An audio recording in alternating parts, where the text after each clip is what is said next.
Hello guys, अगर आप लोगों को मेरे वीडियोस पसंद आए तो मेरे वीडियोस को लाइक कर दे, शेयर कर दे, मेरे चैनल को सब्सक्राइब कर दे। मार्च सुप्रीम विलेन के पिछले एपिसोड के एंड में हमने देखा था कि हमारा यान जाओ जी एक कमाल का स्पिरिट टावर के सामने आकर पहुंच जाता है और वहां पर आने के बाद वो स्पिरिट अंदर जाने के लिए वो काफी ज्यादा कंफ्यूज हो जाता है और तभी वो बाहर की तरफ पूछने लगता है कि तुम दो लोग यहाँ पर मेरे से पहले आ चुके हो, तो इसलिए क्या तुम लोगों को इसके बारे में और भी कुछ पता है क्या। ये सुनने के बाद वो दोनों बंदे में एक बंदा बोल रहा होता है, ये सिंह मास्टर हमें इशारे के बारे में कुछ ज्यादा और चीजें पता है और वो चीज ये है कि हमें ये पता चलेगा कि इशारे को कुछ दिन पहले डीएक्टिवेट करके फिर से एक्टिवेट कर दिया गया और इसका मतलब ये ही हो सकता है कुछ दिन पहले इशारे के अंदर कुछ बंदे ऑलरेडी जा चुके होंगे या ये तो एक ही बंदा जा चुका होगा। और मुझे ऐसा लग रहा है कि जो भी बंदा या जो भी बंदे इसके अंदर ऑलरेडी जा चुके होंगे वो अभी तक इसी स्पिरिट एरिया के अंदर ही। ये सुनने के बाद हमारे यान जाओ जी बोलने लगता है कि ओके वो कोई मुझे पहले ही लगा था कि इसके अंदर एक बंदा है और वो बंदा और कोई नहीं बल्कि लिंजो ही होगा। well, अभी के लिए मैं उस लिंजो से बिल्कुल ही पंगा नहीं लेना चाहता हूँ, तो इसलिए अभी के लिए मैं स्पिरिट एरिया को बिल्कुल छोड़ रहा हूँ, तो इसलिए हमें यहाँ से जाना पड़ेगा। ये बोल के हमारे यान जाओ जी पीठ से मुड़कर जाने वाला होता है। उतने में एक बड़ा सा खतरनाक भी हमारे यान जाओ जी के पीछे की तरफ आ जाता है। आने के तुरंत बाद ये अपना क्लॉक को लेके हमारे यान जाओ जी के ऊपर एक खतरनाक अटैक करने वाला होता है, पर हमें यान जाओ जी को पहले ही इसका बनक लग जाती है। इसके बाद ये अपने मन में सोचने लगता है कि अरे यार आज तो मेरा नसीब ही खराब है, क्योंकि मैं देख सकता हूँ इस बीस्ट और मेरा स्ट्रेंथ ऑलमोस्ट बराबर ही है, तो इसलिए अगर मैं इसके साथ फाइट भी करूँ तब भी मैं यहाँ पर जीतने के चांसेस काफी ज्यादा कम है। और अगर ये बीस्ट मेरे ऊपर ना अटैक करके इन दोनों को ऊपर अटैक करे तो मैं उनको बिल्कुल ही बचा नहीं पाऊंगा, तो इसलिए अब मेरे पास और कोई चॉइस ही नहीं बचा है स्पिरिट एरिया के अंदर जाने के अलावा। और ये सब सोचता है उस बीस्ट का अटैक हमारे यान जो डैश कर लेती है। इसके बाद उन दोनों को ऑर्डर देने लगते हैं कि चलो भाई अब हम तीनों इस स्पिरिट एरिया के अंदर ही जाने वाले हैं। ये बोले तुरंत बाद वो स्पिरिट एरिया के थोड़ा वीक पॉइंट के ऊपर अटैक करके हमारे यान जाओ जी अंदर की तरफ एक रास्ता बना लेता है और उसी रास्ता को यूज करके ये तीनों अंदर की तरफ जाने लगते हैं। और ऐसे ही कुछ देर उस स्पिरिट एरिया के अंदर ट्रैवल करने के बाद फाइनली वो सारे लोग उस स्पिरिट एरिया के सेंटर पॉइंट के यहाँ पर आकर पहुंच जाते हैं। और वहां पर आने के बाद यान जाओ जी बोलने लगते हैं कि तुम दोनों यहाँ पर मेरे से बिल्कुल ही दूर मत जाना, क्योंकि मुझे पूरा यकीन है कि यहाँ पर जरूर हमारे लिए एक बड़ा सा खतरा वेट कर रहा होगा। ये सुनने के बाद तीन मास्टर बोल के वो तीन लोग साथ साथ ही आगे बढ़ रहे होते, तभी हम देखते हैं जितना आगे वो बढ़ रहे होते उतना ही कोहरा बढ़ रहा होता है। और उसे देखने के तुरंत बाद हमारे यान जाओ जी अपने मनी में सोचने लगते हैं कि अरे बाप रे, अब यहाँ पर इतना ज्यादा कोहरा बढ़ चुका है कि अब हम कुछ ही मीटर दूर की चीजों को भी बिल्कुल ही देख नहीं पा रहे, तो इसलिए अब हम यहाँ पर कुछ ज्यादा ही चौकन्ना रहना पड़ेगा। हमारे यान जाओ जी ये सब सोच ही जा रहे होते, तभी उसके चारों तरफ काफी बड़े बड़े रोबोट जैसा दिखने वाले चीज आने लगते हैं और उसका नाम है आइस गार्ड। और सारे आइस गार्ड को देखने के बाद हमारा यान जाओ जो बाहर की तरफ बोलने लगता है कि अब मुझे समझ आ गया इसके अंदर आने के तुरंत बाद ही मुझे इतना ज्यादा अजीब क्यों लग रहा था, क्योंकि इसके बाहर की तरफ ये सिर्फ एक स्पिरिट अरे था, पर अंदर की तरफ ये मिस्ट अरे नाम का एक कमाल का अरे से बना हुआ है। और इस मिस्ट अरे का मेन काम ही इस जैसा आइस गार्ड्स को बनाना है और वो अनलिमिटेड आइस गार्ड्स को बना सकती है, तो इसलिए हम जितना भी आइस गार्ड्स को मारेंगे उतना भी आइस गार्ड्स आते ही जाएंगे, तो इसलिए हम इस आइस गार्ड से बिल्कुल ही फाइट नहीं करना चाहिए। क्योंकि काफी साल पहले यानी ग्रेट डिस्ट्रिक्ट पहले गंगजी नाम का एक कमाल का स्ट्रांग बंदा रह करता था, वो स्पिरिट अरे के बनाने में काफी ज्यादा माहिर था। और मुझे ऐसा लग रहा है नहीं मुझे पूरा यकीन है कि ये स्पिरिट अरे उसी बंदे ने बना चुका होगा। और उतना ही नहीं बल्कि मैंने उसके बारे में ये भी सुना था कि उस बुढ़ाओ के पास एक कमाल का होली स्वॉर्ड भी था, पर वो कुछ कांड के वजह से वो होली स्वॉर्ड दो टुकड़े में पूरी तरह से बट गई थी और वो दोनों टुकड़े के अंदर एक भी टुकड़ा हमें यहाँ पर मिल गए तो मजा आ जाएगा। इसके बाद हमारे यान जाओ जी बोल रहा होता है कि मुझे पूरा यकीन है कि मैं इस मुस्तफा मिशन को तोड़ सकता हूँ, पर उसके लिए मुझे थोड़ा समय चाहिए, तो इसलिए मैं तुम दोनों को ये काम दे रहा हूँ कि ये सारे आइस गार्ड को तुम थोड़े समय के लिए पूरी तरह से बिजी रखना, उनके साथ कुछ ज्यादा फाइट करने की कोशिश भी मत करना, और वो सारे आइस गार्ड में से एक भी आइस गार्ड को मेरे पास बिल्कुल ही आने मत देना, और यही तुम्हारे दोनों का काम है। ये सुनने के बाद थ्री किंग मास्टर बोल के वो दोनों वो सारे आइस गार्ड्स को काफी दूर ले जाने लगते हैं हमारे यान जाओ जी से। और ये सारे कांड को वो स्पिरिट अरे के थ्रू ये लिंजाओ नाम का बंदा उसी स्पिरिट अरे के अंदर ये केव के अंदर बैठकर कल्टिवेट करते करते देख रहा होता है। और ये सारे कांड को देखने के बाद ये बंदा अपने मानी में सोचने लगता है कि तुम तो वो गुआ चैम्पियन का यान जाओ जी ना, मुझे याद है हम काफी साल पहले मिल चुके हैं और उसके बाद मैं काफी ज्यादा स्ट्रांग बन चुका हूँ, और मैंने सुना था कि तुम भी कुछ सालों के अंदर काफी ज्यादा स्ट्रांग बन चुके हो, पर मैं ये देखना चाहता हूँ तुम भी मेरे जैसे एक एंशिएंट वेपन को यूज करके स्ट्रांग बन चुके हो या नहीं। और उसके बाद यहाँ पर शीश उड़ते काफी देर बाद का तब हम देखते हैं यान जाओ जी जमीन के ऊपर एक जोरदार मुक्का मार लेते हैं। इसके बाद वो अपने मनी में सोचने लगता है कि मैं इतना ज्यादा एनालाइज करने के बाद मुझे फाइनली पता चल चुका है कि इसी प्लेस के ऊपर ही वो मिस्ट अरे का पूरी तरह से स्कोर छुपा पड़ा है। अगर मैं इस स्कोर को पूरी तरह से बर्बाद कर डालू तो उसके बाद अंदर जाने का रास्ता ऑटोमेटिकली ओपन हो जाएगा। और ये सोचता वो कुछ देर के लिए वेट करता है, पर कुछ भी नहीं होता, और इसे देखने के तुरंत बाद ये दूसरा मुक्का लेता है और दूसरे जगह के ऊपर मार देता है, और इस बार वहां पर चीजें पूरी तरह से हिलने लगते हैं और नीचे जाने का रास्ता फाइनली ओपन हो जाता है। और इसे देखने के तुरंत बाद हमारे यान जाओ जी उन दोनों से बोलने लगता है कि मुझे फाइनली अंदर जाने का रास्ता मिल गया है, तो इसलिए तुम लोगों को और भी ज्यादा इस आइस गार्ड से फाइट करने की कोई भी जरूरत नहीं, तो तो इसलिए तुम लोग तुरंत ही मेरे पास आ जाओ। और तीनों मिलकर अंदर की तरफ जाते हैं। ये सुने एक बार टी किंग मास्टर बोल के काफी देर से यान जाओजी की तरफ बढ़ने लगता है और वहां पर यान जाओजी के पास आने के तुरंत बाद यान जाओजी उन दोनों को लेकर उस रास्ते के अंदर कूद जाते हैं और उसके बाद वहां पर जैसे तैसे करके लैंड हो जाता है। और वहां पर लैंड होने के बाद हमारे यान जाओजी आसपास की चीजों को देखने लगता है। देखने के बाद बोलने लगता है कि मुझे पूरा यकीन है कि ये भी असली रूइंस नहीं है, क्योंकि वो बंदा काफी ज्यादा स्पिरिट एरे में मास्टर है, तो इसलिए उस बंदे ने इतना ज्यादा लेयर्स को बनाया है। पर तुम लोगों को चिंता करने की कोई भी जरूरत नहीं, ये लेयर पहले लेयर से काफी ज्यादा आसान है, तो इसलिए मैं कुछ ही मिनट के अंदर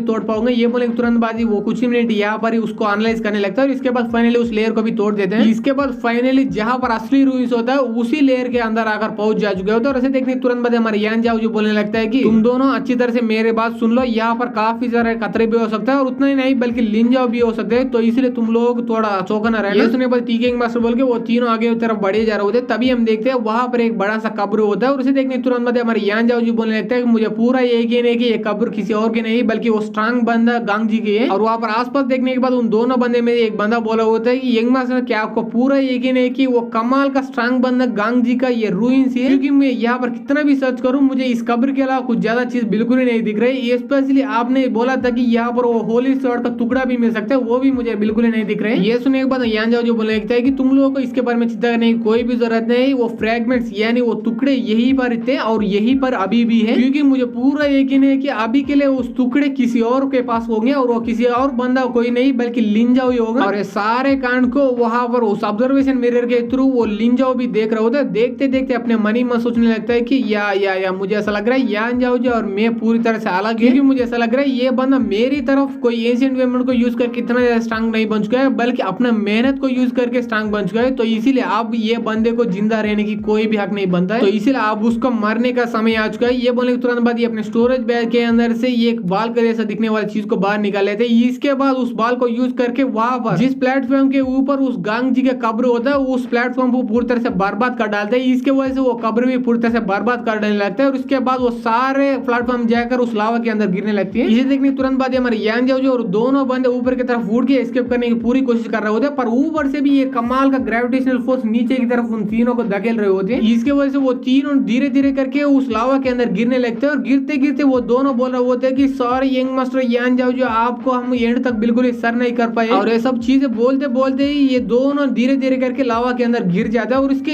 1 मिनट के बाद हमारे यान जाओ जी भी उस लावा के अंदर पूरी तरह से गिर जाते हैं। और इतना प्रेशर की वजह से और उस लावा की वजह से हमारे यान जाओ जी के बाद कदम घुटने लगते हैं और इसके बाद वो भी पूरी तरह से बेहोश हो जाता है। और 1 घंटे के बाद पूरा 1 घंटे के बाद वो अपना आंख कहीं और खोल लेता है। इसके बाद ये इधर उधर देखकर अपने मन में सोचने लगते हैं कि अरे बाप रे मैं कहाँ पर हूँ, मुझे पिछले बार याद है मैं उस लावा के अंदर गिर गया था, उसके बाद मैं पूरी तरह से बेहोश हो गया, पर अचानक मैं यहाँ पर कैसे आ गया। और उतना ही नहीं बल्कि मेरे साथ 2 और बंदे भी आ चुके थे यहाँ पर वो दोनों बंदे अब मुझे बिल्कुल नहीं दिख रहे। क्या इसका मतलब वो दोनों पूरी तरह से उस लावा के अंदर गिर गए मर गए है क्या? और ये सब सोच ही रहे होता तभी हमारे ये एपिसोड यहीं पर खत्म हो जाता है। अगर आप लोगों को ये एपिसोड पसंद आए तो एपिसोड को लाइक कर दे, शेयर कर दे, मेरे चैनल को सब्सक्राइब कर दे। Thanks for watching guys.